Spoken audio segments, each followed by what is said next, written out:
Hey everybody, Andrew Zimmern here. I asked you the other week if you had pantry items that were especially confusing or ones that you just had a lot of but you needed more tips on what to do with. And overwhelmingly, it was rice and beans or other legumes. So, super easy thing to do, grab a big mixing bowl. I've got a bunch of rice in there.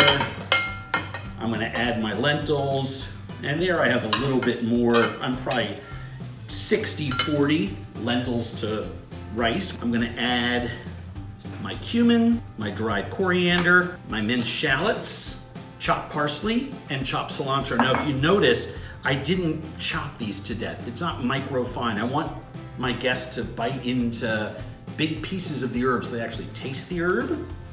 Got some mint here. I like to cut the mint right at the last minute so it doesn't bruise. I'm gonna add my tomatoes. I have a radish in there. This is my lemon and my lime juice. It's about 1/3 cup. Olive oil. Start with 2-to-1, and if I need to add a little extra drizzle, I will. Honey. A few healthy grinds of black pepper. Salt. I'm gonna stir it and then we'll taste and see where we go from there. And I am holding my spoon on the bottom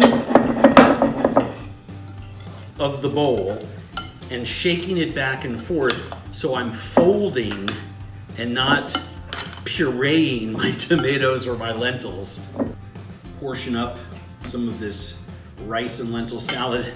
I mean, this is just a stunning lunch.